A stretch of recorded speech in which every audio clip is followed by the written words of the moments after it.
Once upon a midnight dreary, while I pondered weak and weary over many a quaint and curious volume of forgotten lore, while I nodded, nearly napping, suddenly there came a tapping, as of someone gently rapping, tapping at my chamber door. "'Tis some visitor," I muttered, tapping at my chamber door. Only this, and nothing more. Ah, distinctly I remember, it was in a bleak December, and each separate dying ember wrought its ghost upon the floor. Eagerly I wished the morrow, vainly I had sought to borrow from my books secrets of sorrow, sorrow for the lost Lenore, for the rare and radiant maiden whom the angels named Lenore, nameless here forevermore. And the silken, sad, uncertain rustling of each purple curtain thrilled me, filled me with fantastic terrors never felt before. Presently, to the beating of my heart, I stood repeating, "'Tis some visitor, entreating entrance at my chamber door. Merely this, nothing more." Out into the darkness peering, long I stood there wondering, fearing, doubting, dreaming dreams no mortal ever dared to dream before. But the silence was unbroken, and the stillness gave no token, and the only word there spoken was the whispered word, "Lenore." This I whispered, and an echo murmured back the word, "Lenore." Merely this, nothing more. Back into the chamber turning, all my soul within me was burning. Soon again I heard a tapping, somewhat louder than before. "Surely," said I, "surely that is someone at my window lattice. Let me see then what thereat is, and this mystery explore. Let my heart be still a moment, and this mystery explore. 'Tis the wind, nothing more." Open wide I flung the shutter, when, with many a flirt and flutter, in there stepped a stately raven of the saintly days of yore. Not the least obscene matey, not a minute stopped or stayed, but the mind of lord or lady, perched above my chamber door, perched upon a bust of Pallas, just above my chamber door, perched and sat, and nothing more.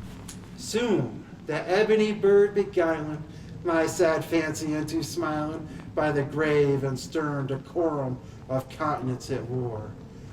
"Though thy chest be shorn and shaven, thou," I said, "art sure no craven, ghastly, grim, and ancient raven, wandering in on the night's shore. Tell me what thy lordly name is on the night's plutonium shore." Quoth the raven, "Nevermore." Now the raven, sitting lonely on that placid bust, spoke only that one word, as if his soul in that one word he did outpour. Nothing further than he uttered, not a feather then he fluttered, till I scarcely more than muttered, "Only friends have gone before. On the morrow he'll leave me, as my hopes have flown before." Quoth the raven, "Nevermore."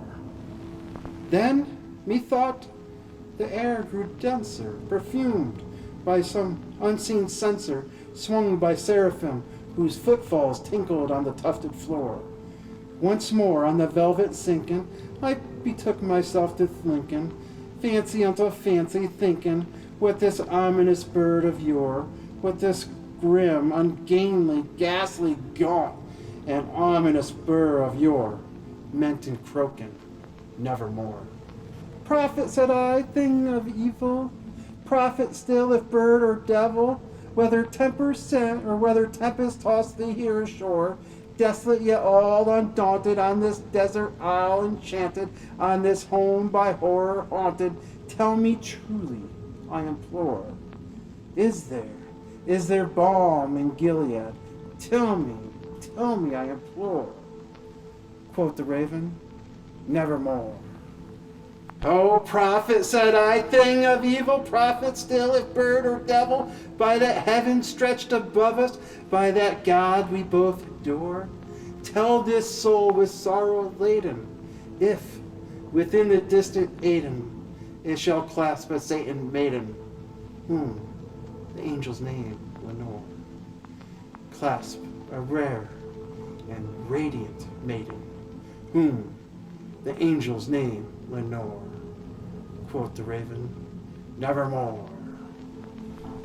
Be that word or sign of parting, bird or fiend, I shrieked up starting, get thee back in thy tempest and the night's plutonium shore. Leave no black plume as a token of that lie thy soul has spoken. Leave my loneliness unbroken. Quit thy bust above thy door. Take thy beak from out thy heart, and take thy form from out my door. Quoth the raven, nevermore. Now, the raven, never flitting, still is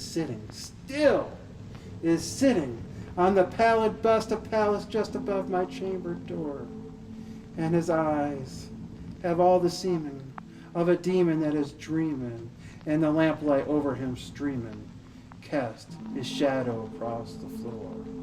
And my soul from out beneath that shadow shall be lifted nevermore.